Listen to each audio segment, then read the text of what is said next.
For decades, Japan stood as a nation apart, famous for its strict immigration policies and a deep-rooted sense of cultural unity.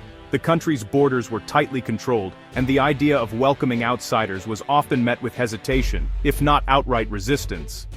Many people around the world saw Japan as a place where tradition and homogeneity were fiercely protected, and where the rules about who could enter and stay were among the toughest anywhere.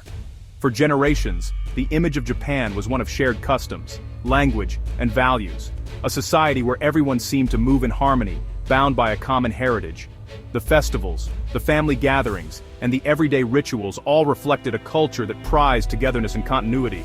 But as the world changed, so did Japan's challenges. By early 2026, the country found itself at a crossroads. An aging population, shrinking workforce, and new global realities forced leaders to confront problems that could no longer be solved by old methods. The bustling cities and busy business districts now faced the question, how could Japan adapt and thrive in a rapidly shifting world? The national conversation shifted dramatically. No longer was the debate about whether Japan needed newcomers. Instead, it became a discussion about how best to welcome them. Government officials, business leaders, and everyday citizens began to realize that opening up was not just an option, but a necessity for the country's future. For the first time, there was a genuine effort to see people from other countries not as outsiders, but as neighbors, colleagues, and friends. International families, students, and workers were being recognized as vital contributors to Japanese society, bringing new perspectives and energy to communities across the nation. This transformation wasn't the result of outside pressure or demands from other nations. Instead, it was a homegrown movement, sparked by the realization that Japan's future depended on embracing change from within. Across the country, regional leaders, governors, mayors, and local officials began to speak out. They saw firsthand the limits of the old ways and understood that new ideas were needed to keep their communities vibrant and sustainable. These governors, often closest to the everyday struggles of their people, became champions for change. They listened to concerns, held town hall meetings, and worked to build consensus around a new vision for Japan, one that welcomed diversity and innovation. Their message was clear: Japan must become a place where people from all backgrounds can truly feel at home.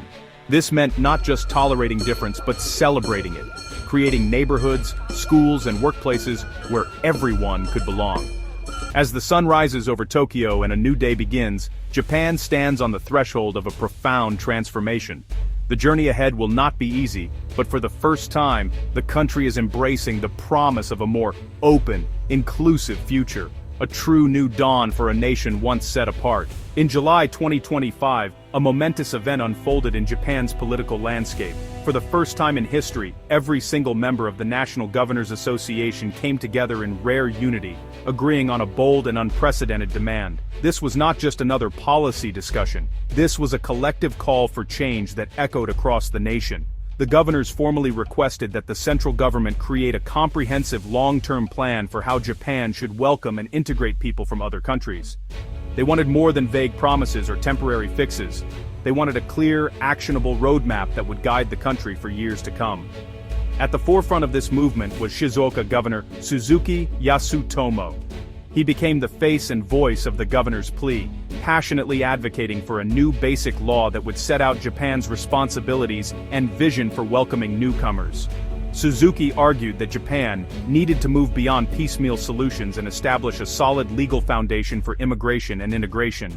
The governors also called for the creation of a dedicated government office focused solely on immigration and integration. This new office would coordinate efforts nationwide, ensuring that policies are consistent and effective, and that foreign residents receive the support they need to thrive in Japanese society. Currently, the responsibility for helping foreign residents is scattered among local governments, leading to confusion, gaps in services, and inconsistent support. The governor's proposal would shift this responsibility to the national level, streamlining the process and making it easier for newcomers to navigate life in Japan. For years, foreign residents have struggled with a lack of clear guidance and support, often feeling lost in a maze of bureaucracy. These challenges have built up frustration and highlighted the urgent need for reform. The governor's united request was a direct response to these long-standing issues. The timing of their announcement was no accident. It came during a crucial election season, when politicians were especially sensitive to public opinion and eager to address pressing national concerns. By raising the issue now, the governors ensured that immigration would become a central topic in political debates and campaign promises. The governors sent a powerful message: Japan cannot continue to rely on foreign workers to fill labor shortages without also making a genuine effort to welcome them as full members of society. True integration means more than just allowing people to work. It means helping them build lives, families, and communities in Japan. Their historic plea quickly became headline news, sparking conversations in homes, workplaces, and government offices across the country. Immigration, once a topic often avoided or sidelined, was now front and center in the national dialogue. The era of ambiguity is coming to an end. Japan stands at a crossroads, facing a clear choice: to remain hesitant or to boldly embrace a future where newcomers are truly welcomed and supported. The governor's call has set the stage for a new chapter in Japan's story, one that will shape the nation for generations to come. As Japan talks about welcoming people, the government is thinking about making immigration fees much higher. Getting permanent residency could jump from 10,000 yen to over 100,000 yen. Renewing a visa might go from 6,000 to 40,000 yen. Even a one-time entry visa could cost 5 times more, and the international tourist tax might triple. These price increases could make Japan less appealing for both immigrants and tourists. This move sends mixed messages. Japan wants more foreign residents, but it's making it more expensive to stay. For families, these costs could be a real problem. The government says the numbers aren't final, but the direction is clear. Immigrants are being seen as a new way to make money. This adds more difficulty to Japan's ongoing talk about immigration. Long before the governors made their formal requests for support, local governments across Japan were already stepping up to address the needs of new arrivals. They did this not because they were told to, but because the realities on the ground demanded action. In the absence of clear national direction, these local officials and community leaders recognized that foreign residents needed help to settle in, find work, and participate in daily life. With no national plan to guide them, local governments had to get creative. They set up multilingual help centers, offered translation services, and started language learning programs tailored to the needs of their communities. Some even organized cultural exchange events and job support workshops, hoping to bridge the gap between newcomers and longtime residents. These efforts were often run by a mix of city staff, volunteers, and non-profit groups, all working together to fill the void left by the central government. Cities like Shizuoka became pioneers, launching some of the first programs to support foreign residents. But despite their dedication, these local governments faced serious challenges. They often lacked the funding, staff, and resources needed to reach everyone who needed help. Many workers juggled multiple roles, stretching themselves thin to keep these programs running. One of the biggest obstacles was the lack of a standard, government-funded way to learn Japanese. Without a unified system, classes varied widely in quality and availability. Some areas had excellent programs, while others had almost nothing. This patchwork approach left many newcomers struggling to learn the language, which made it even harder for them to find jobs, go to school, or simply feel at home. The result was a confusing landscape of local programs, each with its own rules and resources. Some foreign residents were lucky enough to find supportive communities and good classes, but many others were left behind. The lack of consistency meant that opportunities depended largely on where someone happened to live, rather than on their needs or potential. Recognizing these gaps, the governors called on the national government to step in and create a system that would guarantee everyone the chance to learn Japanese, no matter where they lived. Their proposal was about more than just language. It was about fairness, opportunity, and making sure that all residents could participate fully in society. The tireless work of local governments and volunteers has been crucial in supporting foreign residents. Their efforts have shown both the strengths and the limits of what can be achieved without national coordination. These local stories highlight the urgent need for a comprehensive, country-wide plan. Thanks to the groundwork laid by these communities, the conversation has finally shifted. Their experiences and advocacy have helped make the case for the sweeping changes now being debated at the highest levels of government. The discussion about immigration in Japan is happening because of a clear truth. The country is getting smaller. With an older population and fewer babies being born, there are fewer workers and a growing shortage of people for jobs. Important industries, like healthcare, building, and tourism, are really struggling to find staff. Temporary workers from other countries are no longer enough. Truly welcoming people for good is very important.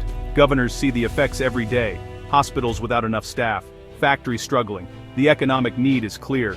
Japan's future depends on getting and keeping talented people from other countries. The choice is simple: open up or face problems. This understanding is causing the big change in policy. The governor's idea pushed immigration right into the center of Japanese politics. Big elections made politicians choose sides, showing deep disagreements. Practical thinkers say Japan needs immigrants to survive. Conservative thinkers warn about dangers to social peace. What people think is changing, especially among younger people, but older Japanese are still careful. The discussion is everywhere, from parliament to TV talk shows. Prime Minister Sanae Takaichi, known for her traditional views, now faces a lot of pressure to do something. Her choices will decide if Japan welcomes new people or goes back to old ways. The country is at a very important point.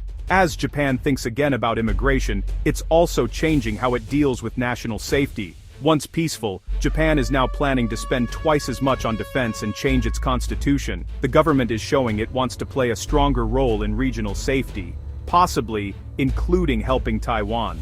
A strong economy helps safety, and that means bringing in workers from other countries. Immigration and defense are connected. A shrinking Japan can't protect itself or do well. Both changes need breaking away from old rules after the war and strong leaders. Japan is deciding who belongs and how it acts in the world.